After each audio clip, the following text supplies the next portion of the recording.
I'll stand over here, so you're not all looking at me, because I'm going to show you a whole series of pictures and things you can stare at to make me a bit less self-conscious. This is a book launch. It's quite good we don't have any books, because the books aren't actually for you. You are the converted, right? You already know almost everything that's in this book. What this book is for are for your friends and family who think you're a bit of a nutter, right? It's a present. The book is written in a nice, easy way. It doesn't use very long words, right? The word capitalism is hardly ever used because it's a long word. It doesn't use complicated words like dialectic. It's a relatively simple book. But it does make some arguments that are a little bit different, so I'll tell you about these and where they are. But I don't want to mainly argue about them, but we may. I've been lucky this year because I've been able to come to the whole conference. By accident, it turned out I could be down here for the whole weekend, and so I spent a whole weekend listening, which is very rare for an academic, to listen to other people and not talk at them. And it's been great. I don't think I've been to a conference where people have been so interested, had so much to say and so on.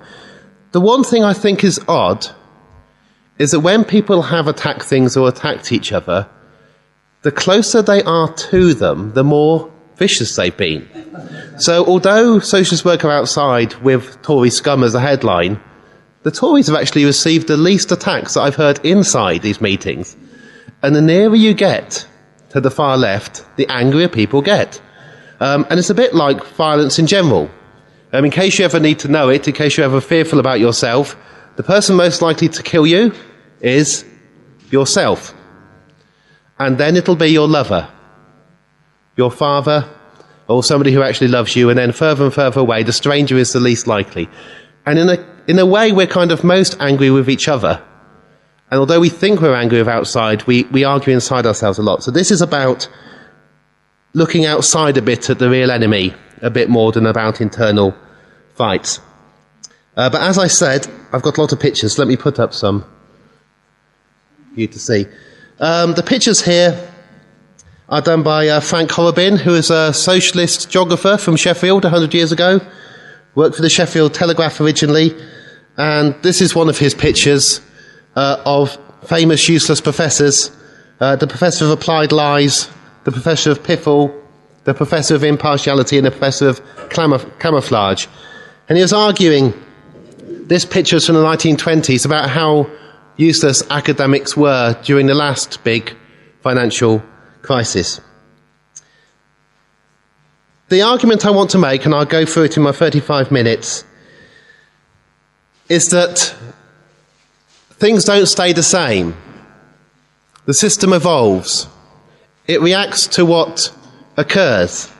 So 50, 60 years ago, the ruling class dealt with a last crisis by making reforms. William Beveridge was a very nasty man who believed he was a god,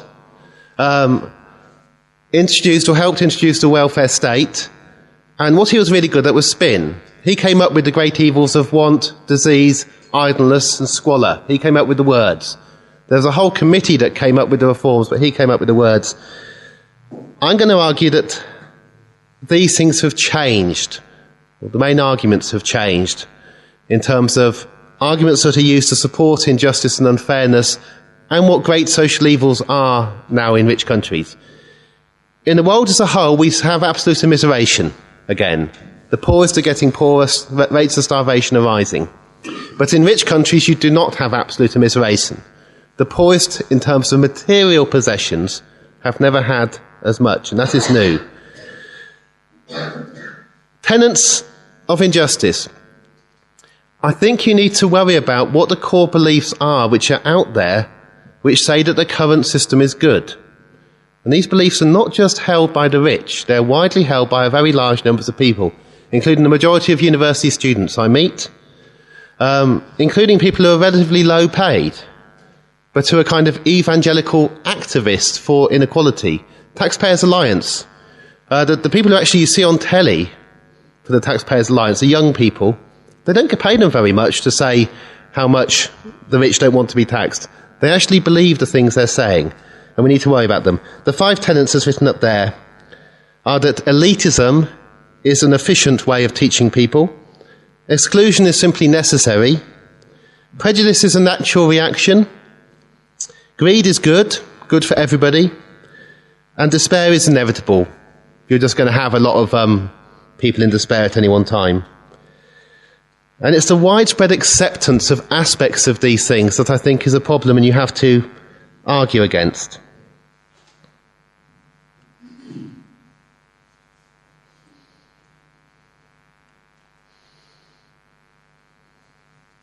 What powerful people say, and many people say, majority of, I think, members of the general public, if they're bothered when you ask about this, is they say that they'd like the conditions for the poor to be made a little bit less painful, but they don't believe there's really a cure for modern social ills. We can't get rid of poverty, that's a fantasy. They believe that just a few children are sufficiently able to be fully educated. Most people believe that. Only a few people have the calibre, the character, the acumen to govern. I couldn't do that. We need a great leader. Just a few people could govern. And the rest have to be led. These are generally widespread accepted beliefs. I've been listening to Martin Smith between when he's been talking about The Wire and Gil Scott-Heron. And one thing he said twice about the ruling class or ruling system is, you can't just take them out. It isn't that easy. If it was that easy, it would have happened. I think of the ruling class or ruling system as rather like the internet now. It's a robust system. It's not a group of rich men who meet on yachts and plan things. It's a set of beliefs. In fact, if all the people who are in power in the world were suddenly to contract, I was supposing swine flu only killed, imagine it, it's your fantasy, swine flu only kills right-wing people in power. Would that be the end? Would the world suddenly become better? I argue it wouldn't, because their ideas would carry on, and enough people find these ideas palatable, and they make sense, and they're acceptable. And so it's the ideas that you have to worry about. The two maps there are maps of who's the billion people on less than $1 a day, and the people on more than $200 a day and where they live. So more pictures for you. If you've got good eyesight, you can look at the word searches. They're an analysis of the two budgets we've had so far this year. I may have mislabelled the Labour and the Conservative one, but it hardly matters. They're not actually that different. But just contrast it with that poster from 1932. 1932 is about 3 years after the financial crisis. We're coming up to about 3 years after the financial crisis this time, and we're not reacting in the same way at all that we did last time. That was done by a Labour MP in 1932. Okay, first of these 5 tenets, and I'll illustrate these with various pictures. Ignorance. Ignorance, identified in the 1930s. The problem about not enough people being able to read and write. As a result of that being seen as a social evil, free secondary education for all was brought in with the 1944 Act under the Conservatives. Extended with comprehensive schooling through the 1960s and particularly the 1970s. Comprehensive schooling is very, very recent. We only now have the very first generation of people who are mass comprehensively educated coming through. We have no idea about how well the experiment will work. I get very annoyed when people say social mobility has fallen because of comprehensive education, because they simply can't add up the time. There's a 30-year, 40-year lag from when you go to comprehensive school to when you reach your maximum wage earning potential. And given that the majority of comprehensive schools didn't become comprehensive until the late 70s or 80s, you don't see the benefit of mass comprehensive education for about another 10 years to come. It has nothing to do with declining social mobility. But anyway, we got comprehensive schools because of reforms. But we now have things going backwards the other way. This map is Sheffield. Just tell you a little bit about the kind of work I do with my colleagues. We track for the whole country children aged around 15 and try and look at what they're doing by the time they're 21. You have to do this because a whole lot move around the country and you lose them otherwise. This is Sheffield. And a few years ago, in most of Sheffield, you're most likely to be in full-time work in future, unless you lived in this constituency. This is Hallam. And if you live in the poshest half of Hallam, your odds on to go to a red brick old university away from Sheffield. And if you live in the other half of Hallam, the half I live in, your odds on to go to an ex-poly as a child. This is looking about how your life is mapped out by your geography. Go forward. Elitism. Elitism is the reaction you get now that says we have too many going to universities, you need to cut it back.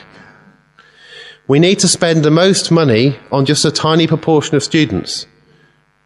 Those we allow to university, those we might fund postgraduate qualifications for and so on, most of them simply need to go to servile jobs. And that is a fairly new argument in a way, only made possible because we've had this expansion in going to universities. 38% go. This is what children are second most likely to be doing in Sheffield. From the other half of Hallam, if they don't go to a posh university, they're most likely to go to a post-92 university. From the half I live in, if they don't go to an ex-poly, most likely University of Derby, if you're interested, a bit away from home, not too far, they'll go to a posh university. From the respectable working class parts of Sheffield, Hillsborough, if children don't get full-time employment, they're most likely to go to an ex-poly, most likely Sheffield Hallam, which is here. If they live in this part of Sheffield, it's apprenticeships. And here, this is a few years ago, Brightside and the other half of Central, the Manor Estate, it's unemployment. This was a few years out, this data. That green is about to spread all the way across the city apart from Hallam. That's what's going to happen to young people. Hillsborough might turn yellow. That is, the ones who are getting into Sheffield Hallam won't get into Sheffield Hallam because of the cuts, but they might get apprenticeships. These ones who were going to get apprenticeships won't get apprenticeships, they'll be unemployed, and so on. These ones who are going to the old universities will have to go to University of Derby. You see everybody falls down? But the ones on the posh side of Hallam will still be okay. But we can map all this, we can track this thing through. Okay, knowing your real enemies. These people are saying ideas that many people find are very, very palatable. And it's just worth looking at the most crass things they say, I think, and repeating these. And let me read it through. Academy schools, what are they supposed to be doing? Michael Gove went to a state school and then went to an independent school. I have a horrible feeling, if you look at the size of it, he's got exactly the right sized head to have been pushed down a toilet when he was young. And I know it's funny, but whoever beat up Michael Gove when he was a kid has a lot to answer for, if you see what you end up getting. Anyway, Michael Gove says, every new school acquiring academy freedoms, this is freedom, will be expected to support at least one faltering or coasting school to improve. We are liberating the strong to help the weak, a key principle. Now, who knows the most? The head teacher of Magdalen College, Oxford, or the head teacher of Piers School, Oxford? Who's actually the better qualified person? Who's got the more experience? Who knows how to deal with situations which are tricky? Who knows how to deal with knives in the classroom? That kind of thing. Who can actually give advice? Who would I want to be given advice between schools in Sheffield?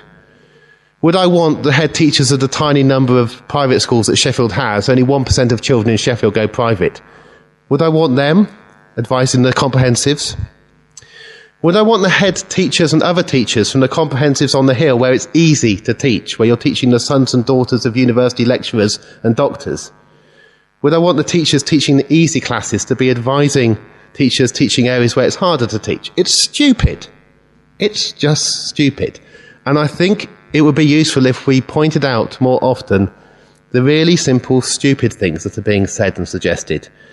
I know the complicated and interesting things about what utopia would look like are very important, but I think at the moment there's a great need to say, just look at what they're saying. Does it make any sense? Move forwards. Some more pictures just about the situation we're in at the moment. You'll have seen lots of pictures about comparing this crisis to previous crises. and whether we're going to get a double dip or not. The only thing I want to point out or to say to you is that when people graph the 1929-1930 crisis month by month and say how we're comparing, they're lying. Because we didn't have computers in the 1930s, we do not know what the 1929-30 crisis was like month by month. So the Financial Times cannot compare this crisis to it. We just didn't have the data. So just be aware of that. This is GDP over the long term. That's the top. This hasn't happened before since we've had statistics recorded in this way.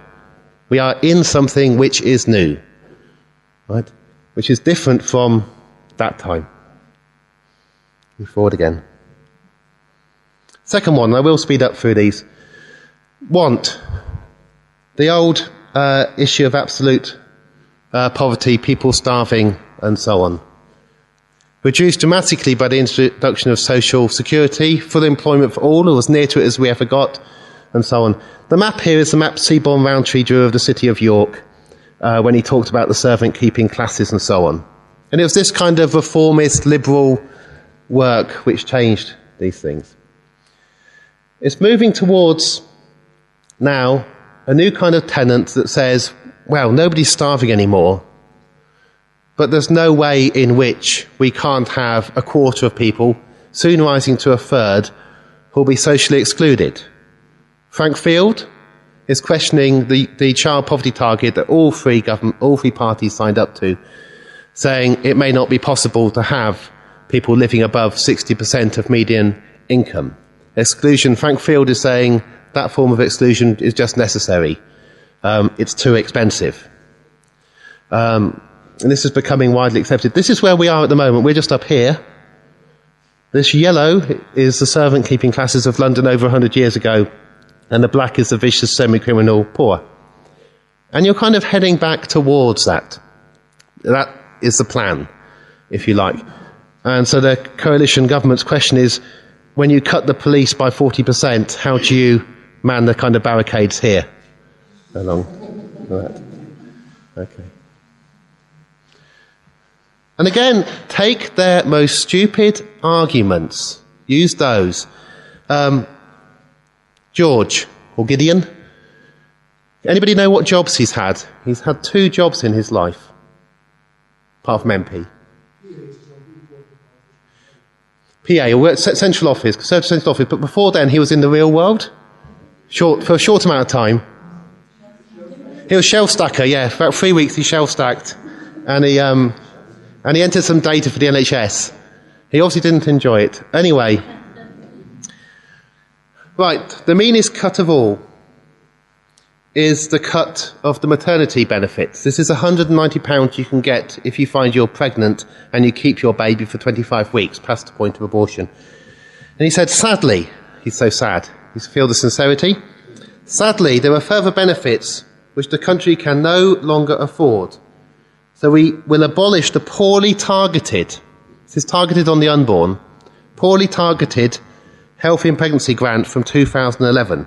So you need to get pregnant by Christmas. If you work it out, you'll be okay. The entire cost of this per year, I think, is less than what Mandelson claimed Bob Diamond was getting in his annual compensation salary. 63 million. I'll let you read that, but it's the most vindictive, I think, of all the cuts.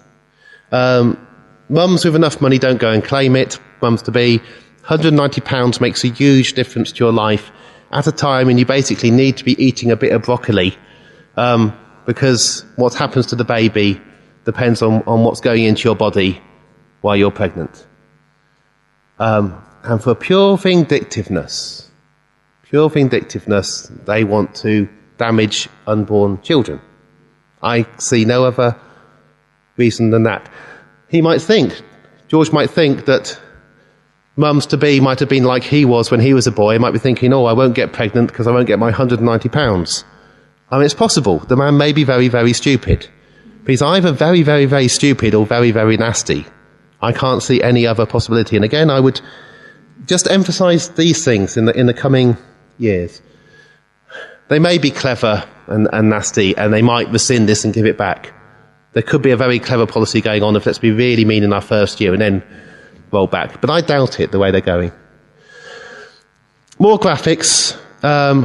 Just to show you, I think, one way we've gone backwards. This is the kind of Guardian, how bad the budget will be. And it's all a bit techie. I mean, I like it, but it doesn't really work. I don't think that well.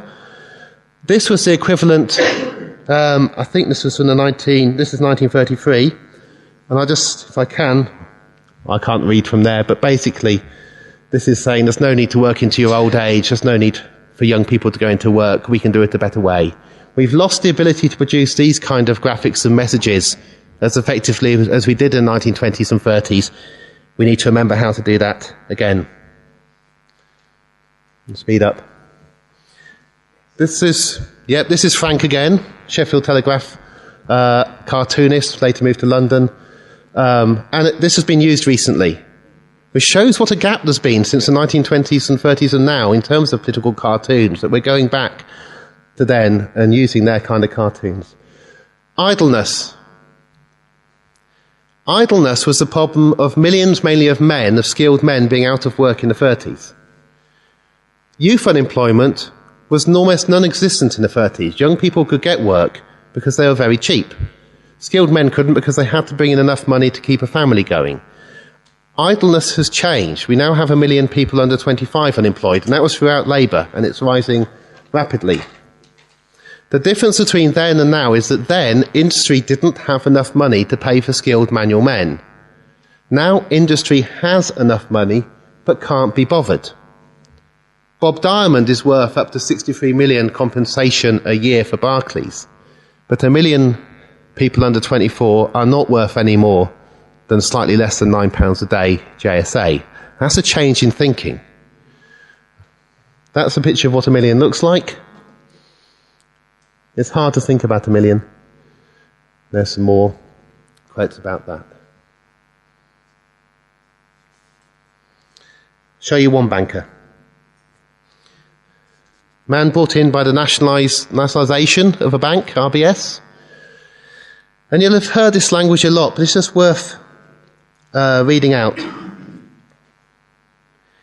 So Philip is saying, if we don't pay our top people, they leave very quickly. Our top people are very much in demand, and we have seen a significant loss of our top people.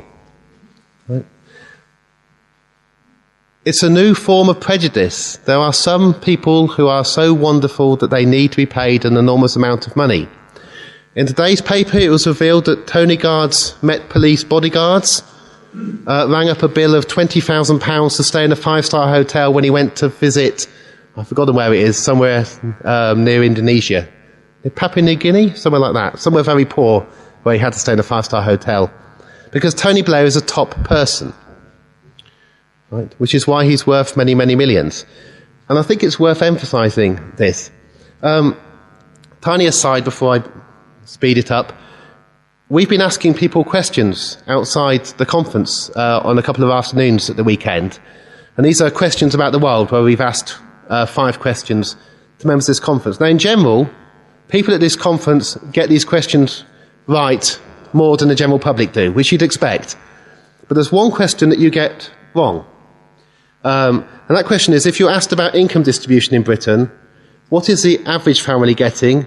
What is the poorest fifth getting? The next fifth? The over-average fifth? And the richest fifth? You get the average right, you get the poor right, but whenever I ask people about the richest fifth, you go, oh, millions. They're really rich. I know most of you won't, but honestly, we haven't had a single case outside Marxism where people haven't gone, oh, they're very, very rich. The richest fifth of people in Britain, it's a teacher and their part-time worker are in the richest fifth.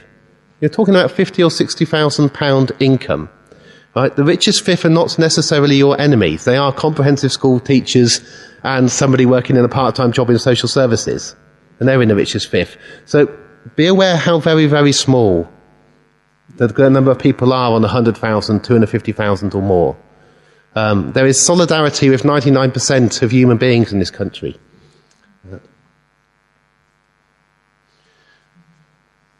Fourth one, the old evil of squalor, people having dirt floors, back-to-back housing, no sanitary toilets and so on. A lot of that's been removed, but it's been replaced with something that they couldn't have imagined in the 1940s.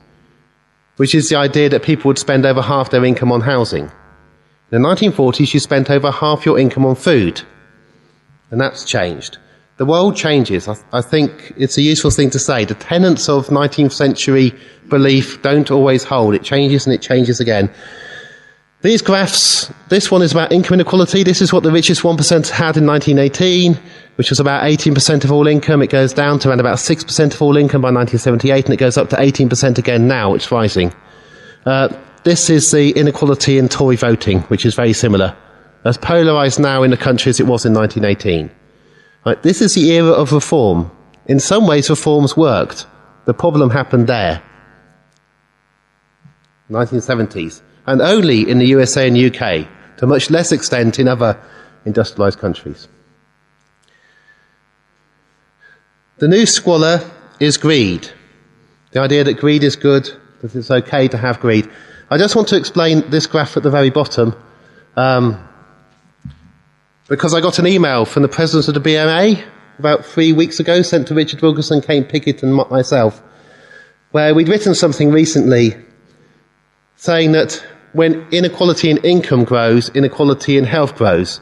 And he sent an angry email saying, have you got any evidence for this? Now this is Sir Michael Marmot, who's written The Status Syndrome. He's written about the problems of inequality mattering. But if Sir Michael Marmot doesn't know that income inequality rising makes health inequality rise, you've got a big problem. Here, you've got health inequality, a measure of health inequality, how much faster the poorest 30% die. And here, you've got income inequality, that measure about what the richest 1% get. These are all general elections, 25 of them, starting in 1918, going forward in 1920s, 1935 there, 1970s here, and then back up again. And in general, you'll see income inequality, when it falls, health inequality goes down. When it rises, health inequality goes up, except for 1935 to 1945, when mass unemployment, which is what we're about to have again, matters. But in general, it's very simple. And you know this, but, very, very well-rewarded professors at UCL in an office not 300 metres from here don't know it. Okay. For this book, for the book on injustice, a lot of what I did was to read right-wing and middle-of-the-road books, newspapers, and so on. And one interesting thing when you read this stuff is that often in the very last quarter of a right-wing publication or a middle-of-the-road publication, people will say what they really believe. Very often they put it in the footnotes. So you actually have to read the footnotes. And it's where they've managed to get past their editor and say what they really believe. This kind of thing you often hear, or you hear if you get a chance to go to Oxford or Cambridge universities and listen to what's talked around high table, or if you talk to members of parliament on their own, but they tend not to say it in public, but they really believe it. Robert Preston, who wrote a very good book in general about the rich and about bankers, where he got close to libel by listing all the terrible things that have happened to our top hedge fund managers, was children. Including the top of Marks and Spencer's. People who'd seen their mum killed themselves and so on, witnessed terrible car crashes involving their children, and gone on to become a top hedge fund manager. And it's sad, and I think it's interesting to read, so I would recommend his book. However, this is page 336. He says, it may not be pretty, but on the whole, greed is good. And he's the economics correspondent at the BBC. Business correspondent at the BBC. Ken Clarke recently said it on the radio. Not very well covered, but there's this underlying belief that you need selfishness. The whole system wouldn't work without it. And I think you need to think of countering that. My last one. Disease. If you want to know where the bankers are, this is where they're located. That's Canary Wharf, where they have the big towers, but this is Mayfair and Covent Garden, okay, where they don't say where they are, but that's where they are. There's a few up in Leeds, a few up in Edinburgh, and so on. The top graph there is Prozac and other antidepressants being administered in Scotland from 1992 up to about 2006. Almost 1 in 10 of the population of Glasgow, now getting antidepressants. Or were 4 years ago. Now it's going to go sky high. Here is mortgage lending in the United States. And this graph is out of date. It is now here. Right? For the first time since records began, people are paying back money and not borrowing anymore because they can't. This is unprecedented. We have never been in this economic situation before. And that's just worth trying to explain to people. Simple things.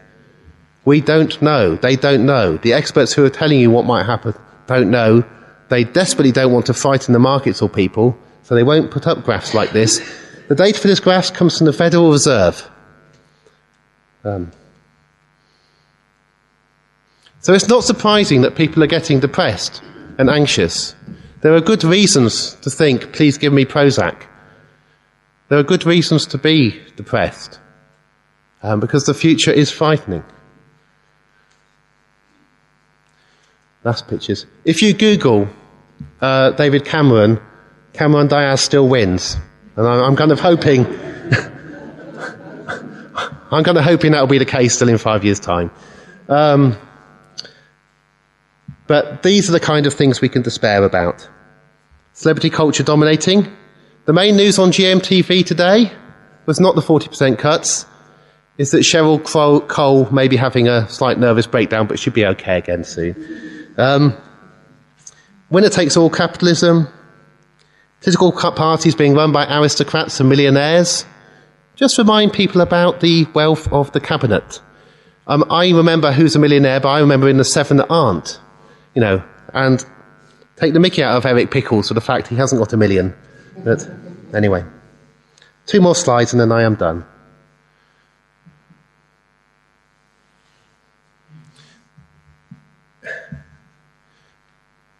We tend to think there are only 3 possibilities.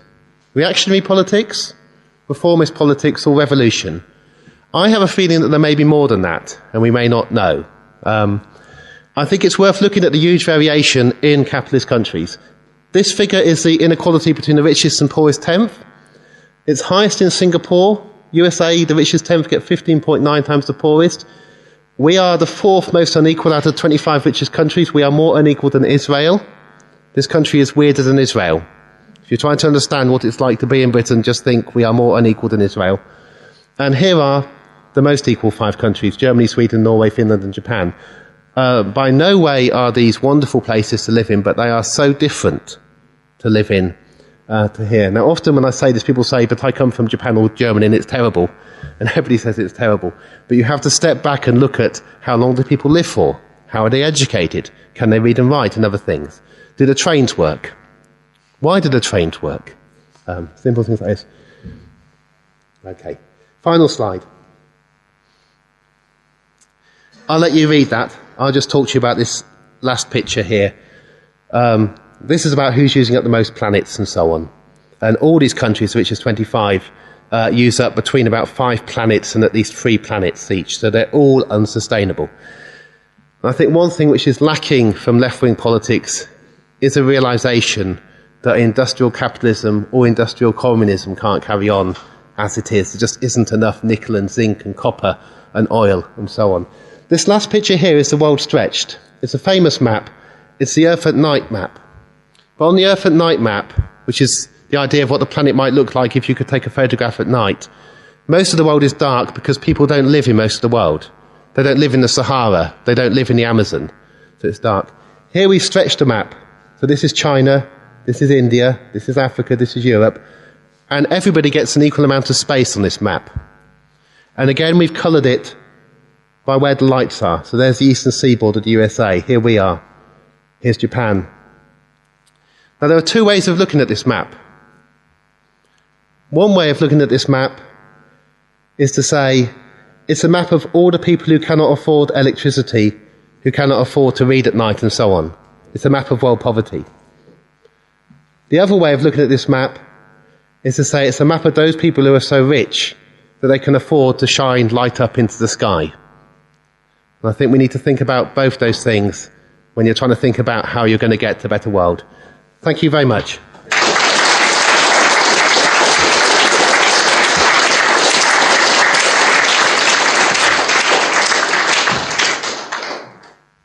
Right, thank you for that. We've got plenty of time for discussion now. As people raise their hands, I'll make a note of them and then I'll invite people up in a rough order. If people could come up and collect this microphone, because we're recording all the meetings and it means the recordings will be able to pick it up. Check it's working. Yeah. Okay. Good morning, comrades. Right, I just want to point out, well, first I introduce myself. My name's Ivan. I'm from the United Against Fascism in South East London. I just want to point out one of the biggest social injustice in this world is when you have people in the public sector working and have to strike for a decent wage and to keep their job, when you have people like Simon Cowell who gets so many millions just to tell people that they can't sing. How can you justify that? Well, I can do that. I can tell people that they can't sing. You can see I can't sing. Yet he gets so many millions for it. That's all I have to say, comrades.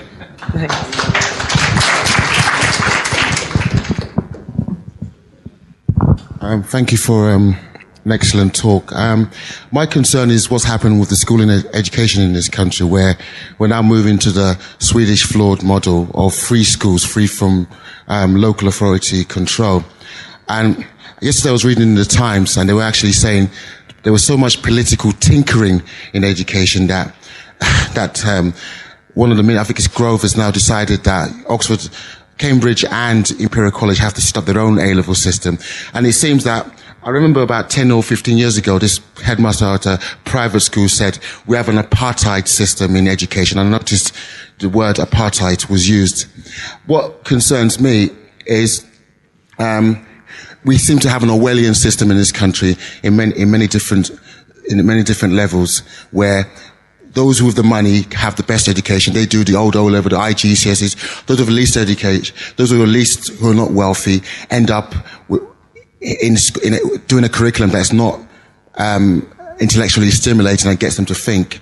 I would like to get some more ideas on what do you think about this disturbing development. Thank you.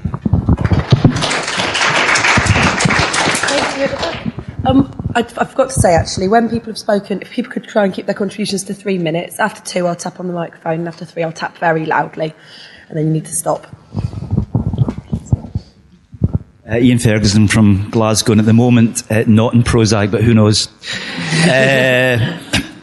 I think the first thing I want to say about what Danny said is that really for the past 20, 30 years, there have been a number of other beliefs also that have been very, very important. And one of the most important beliefs is that inequality doesn't matter.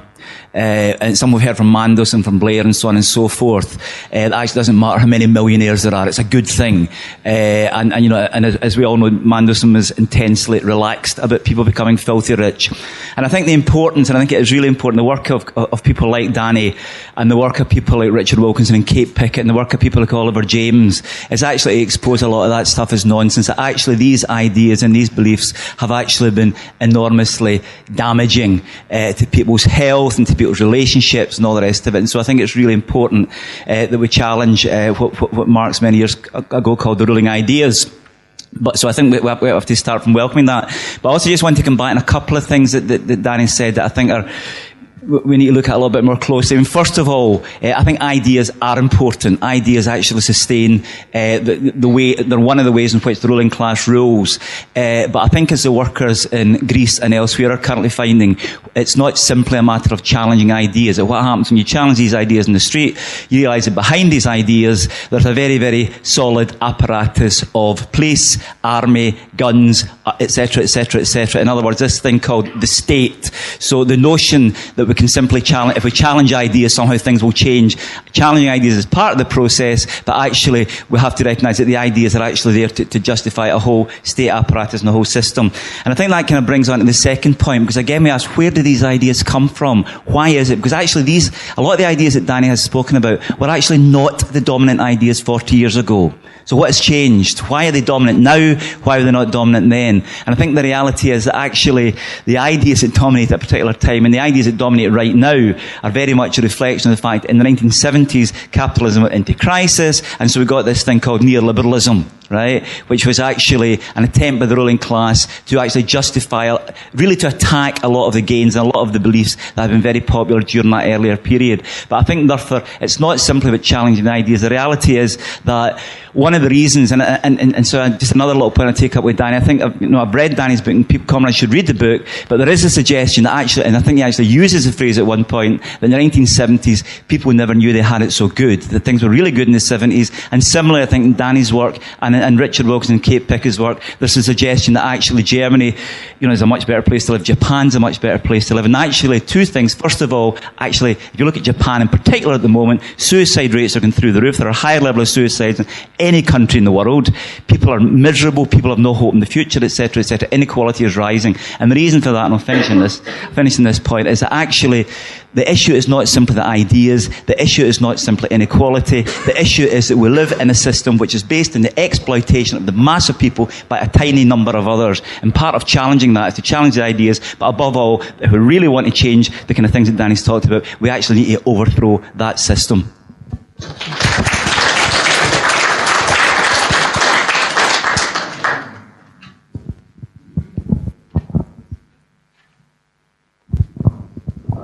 I think, can you hear, is that okay? I think that one of the biggest social inequalities in this country is the locking up of our children.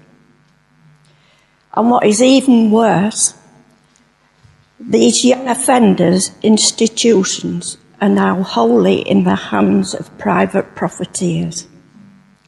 These people are given powers of restraint by the government. Joseph Scholes was not only restrained, but segregated for 9 days, which I think should be called torture. I saw a photograph of the jacket in which he was restrained, and I couldn't believe it. I'd only associated things like that with Victorian asylums. Adam Rickwood and Gareth Myers died while being restrained. There has never been a public inquiry into the death of any child in this country. And I think it shows the greed to which our society is showing. And also, I would like to remind you of the despair of the families and the mothers of these children who die in prison.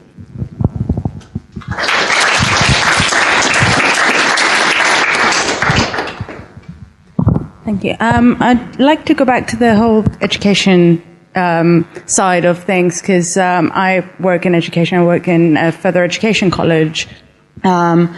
And this morning, when my radio came on for my alarm, the first thing I heard, which made me angry and gave me a headache for the rest of the day, is that lovely man with a head shaped like the size of being shoved down the toilet, has announced that he's making a £3.5 billion cut in education. 1 billion of those is through scrapping the Building Schools for the Future scheme, which basically was set up to, and I think there was problems with the scheme, but it was set up to ensure that schools where kids go to learn are built so that they're learning the things that they need to learn to live in the 21st century and not the 19th century. And he said he will soften the blow by announcing an extra £4 million for the Teach First charity. I don't know if people know what it is. It's according to The Guardian, and I have to admit I've only just been reading up on it because I've not come across it. It encourages the best teachers to work in schools in deprived areas.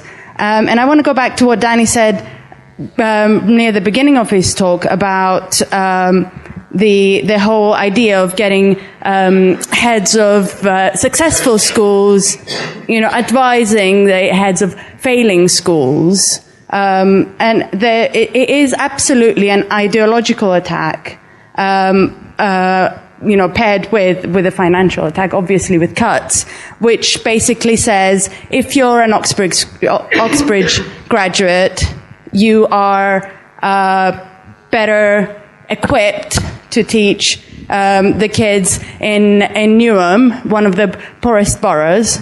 Now, I've worked in Newham. I now work in Richmond. And I've seen the most capable, the most talented teachers, because if you're not talented, there's no way you can survive teaching somewhere like Newham or like Tower Hamlets, where kids come from very deprived areas that need a hell of a lot more support than kids of, lecturers and, middle class professionals and whatever.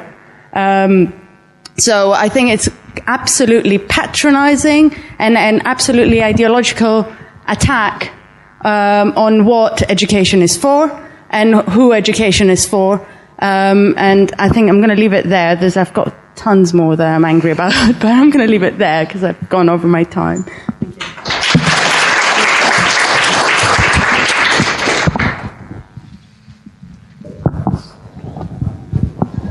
Hi, I'm from Liverpool. 3 weeks ago, a couple of us here went to a lecture by Professor Marmot, whom Danny referred to.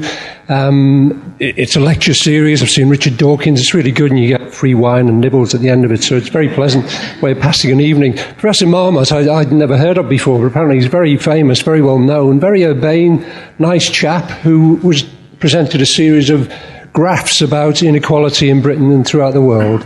And I suppose one of the most shocking for us was he had a graph showing life expectancy, and Iceland was at the top, and I think Bangladesh was at the bottom, 88 to about 40 something, staggering figure. But then he superimposed Glasgow on top of that, and there's a district in Glasgow where it's on a par with Iceland, and another one on a par with India. And that is genuinely shocking, an advanced country like ours, and you can have that number of people dying that much sooner because of where they're born, actually, which is astonishing, really. But I found the whole night very frustrating. One of the most frustrating events, despite knowing I was going to get some nice Pinot Grigio at the end of it, because we were told that Professor Marmot had to catch his train, no doubt first class, back to London at the end of it, so there was going to be no time for questions. And if there was ever a time you needed to get up and make a few points, it was this lecture, because presenting these graphs, he even made a little faux slip about calling bankers wankers, and he got a laugh, and it was quite pleasant. So I think his heart is in the right place. But in terms of what to do about this kind of horror, he sees the answer as persuading the rich and powerful. He showed some slides of him shaking hands with leaders of various countries. And that's going to be the way for Professor Marmot of addressing this obscenity. Now, me and Dave and people would have stood up at the end if we'd had the chance and said, you need to get down to Liverpool Town Hall on budget day. That isn't going to change the earth, but it's going to be the start of saying inequality is wrong. But it's not enough to say it's wrong. We have to start taking action to do something about it. Simple as that.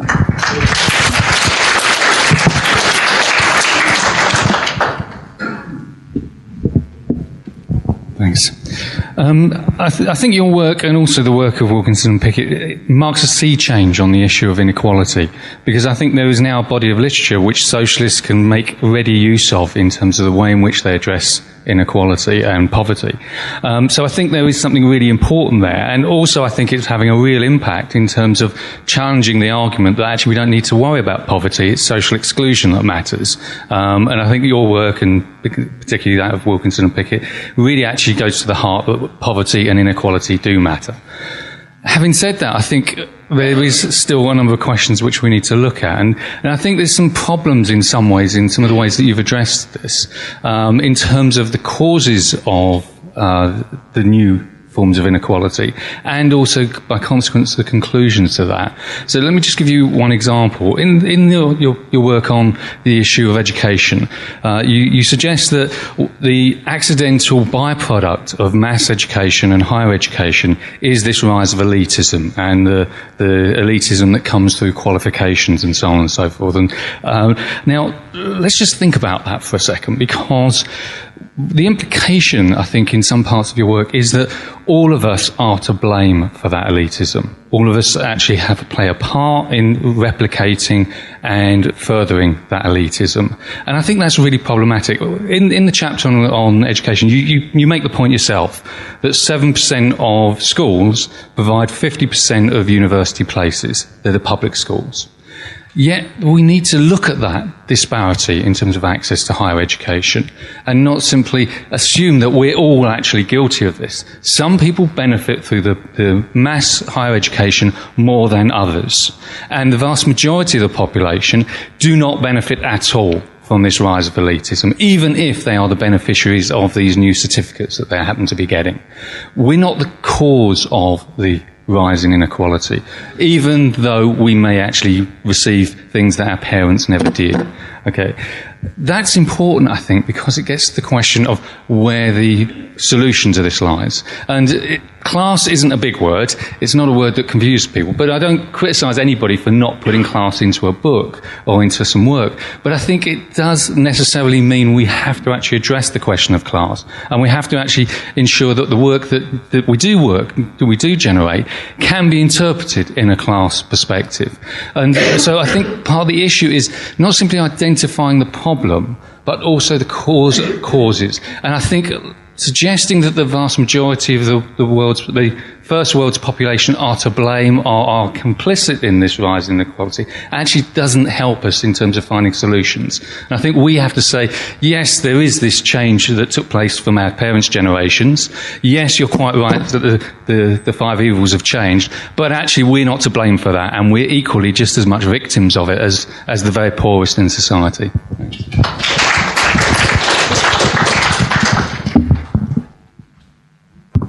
Yeah, I just thought it was interesting when you talked about the wealth of the richest 1% going down from 1918 to 1978. And when you look at what happened after 1918, 1919, and you had people coming back from the war, massive strikes, even the police on strike, the threat of the revolution in Britain, and people trying to force concessions from the government. And again, after World War II, a lot of when the NHS was formed, the government was saying we have to give them reforms or they'll give us revolution. You look at the whole idea following the post-war consensus it was that that somehow government and state intervention was good, and workers actually took massive action. It was only when we look at the high point, or the low point in terms of inequality of the wealth of the richest 1% being 1978. You think about what was before that. That was the time when you actually started. You got the breakdown of the trust in the Labour Party when it attacked the workers back at the end of '78, and you got the rise of neoliberalism and the attacks. And the other quite shocking thing is when you look at it's back up to where it was. The richest 1% of 18% of the wealth. That's only taken 32 years to get back the gains that we took. It took us 60 years to win off them. But I think the other side of it is also when the last speaker talks about fighting inequality, what you actually see is our ancestors did fight inequality. And, as a result of that, when I went to school in the late 70s, early 80s in London, when my brother went to school, he had a teacher each, and then in the primary school, there was a head teacher, a deputy head, a science teacher, a librarian, a secretary. By the time my sister went to school, 10 years later, there was just a head and a secretary. All the others were teaching classes, and actually the head and secretary were alternating taking classes when teachers weren't there and kids were getting sent home. And that was just in the space of 10 years, and that was to do with, Tories cutting the education budget and so on.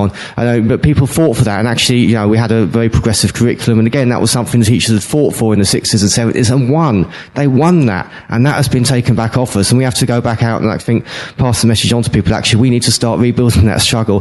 The other thing that seems to be happening right now is that these cuts seem to be being announced in drips and drabs. They are massive. They're attacks on all of us, and we have to persuade everybody that if there is attack in your workplace, it's attack in my workplace. And the last point is that, as young people are being treated badly, so are pensioners. If you're old, I've had somebody died a couple of weeks ago, and we know full well the hospital weren't concerned about treating him, but there's no inquest and so on. What can you do? And my nan was killed by a doctor as well. This is the way that society treats people. There is not equal value for all people. If you're rich and Margaret Thatcher or something, you'll be looked after, even though you've been buried alive years ago.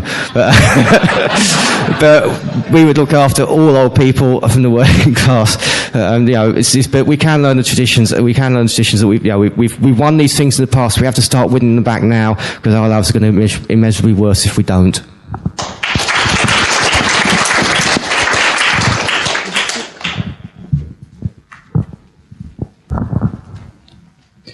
Jeff Brown, Manchester. I think this question about whether we can come together as a class does depend importantly on what Danny's saying about how big is our class. How do we define it? Do we define it as the top 80%, or is it bigger than that? And I think that is something the figures he's brought out are actually very important to make us clear we actually are in a position of uniting the great majority. And the question of inequalities and differences amongst ourselves, that's a very old argument. We have an argument with Lenin about the labour aristocracy, about whether or not there is a privileged layer amongst ourselves. And actually, I would argue, for example, that if you look at what's happening in universities at the moment, it's very important that those university lecturers see themselves as part of a class struggle, because if they don't, they're going to get hammered. And there is, I suggest that's going to be a front line in the next few months. I just wanted to pick on one point. Part of the argument at the moment is coming from Osborne saying we're all in it together. And I think that lie is something which is beautifully picked up by the Frank Horrobin cartoon of everybody on a ladder, and the person on the top says we all take one step down together. And actually I saw the revolting Tristram Hunt on Newsnight or something about a month ago, quoting it actually. He referred to it. It's something which has been reproduced many times. And I think the point I want to make is we should remember that, if I got it right, when it happened, they actually did this precisely in the Navy. They actually said everybody in the Navy is going to take a pay cut, and the pay cut was going to be so much a day for everybody. The result was the Invergordon Mutiny. That is, the Navy, as based in Scotland, refused to sail because of the sheer injustice of everybody being treated the same. And the result of that was indeed that they rejigged the cuts there. We saw essentially the same thing with the poll tax, when everybody was going to be treated the same. And given the tax are now coming against everybody, I do think this ability to unite people around the fact that they're lying to us when they say we're all in it together is something which we've got every opportunity to fight and win on.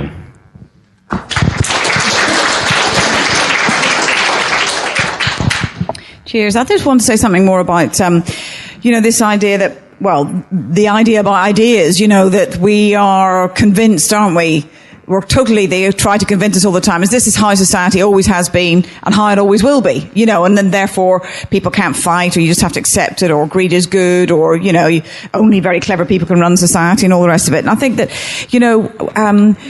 Marx talked about that there's a gap between, the actual objective reality of society and how people feel about it, and workers' consciousness. It isn't, if workers' consciousness always clearly saw that there was an elite who was exploiting the majority and all the rest of it, and had a sense of its own political and economic power, we would have had socialism already, wouldn't we?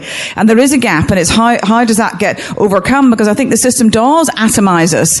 It does isolate us. It does make us think that our poverty is our own fault, or, lack of being able to get on in the world is our own fault. That's what capitalism does. But I think when people talk about the working class, I think we have to have a different vision of the working class as not just being a section that is impoverished or whatever, that is actually has a unique, it is a unique social force in society. It is a social force. Class is a social relationship between an exploiter and exploited, which actually gives workers the potential for power. And I think, the potential to struggle. And it's not that we have to convince them all of these things before workers will fight. Workers are going to be compelled, and have been historically compelled, to organise collectively, because of the nature of their class position. And therefore, it's within those struggles that people then can start to see how society really is, can start to see through the lies and the myths that you so well describe. And I think that when we talk about the coming months, clearly there will be more pressure on people to blame each other, or to, feel shit about themselves and why they haven't got a job and all the rest of it. But I think also, somebody said at a meeting over the weekend, we start on higher ground politically, in a way, in the British working class, because I think there is an awareness, there's a bit of generalisation about the crisis, about the capitalists, about the rich bankers, even the fact that guy, could say wankers, bankers, this is a part of a bit of a popular consciousness, isn't it, that these people shouldn't be so rich. The war, majority against the war, why have we always got money for war, not the health service? And I think even about politicians. the expenses, the politicians being greedy and corrupt. I think this has lent to a bit of a consciousness about our ruling class really fit to rule. And I think these are the sort of ideas that can help when people go into struggle and challenge things, because actually they're starting from a ground of maybe there is them and us, but at the moment people don't feel the us is very powerful. And obviously, the role we always play is trying to, to put across that idea of our potential power. But I think it's a dynamic thing. That's what gives me optimism, if you like. Thank you.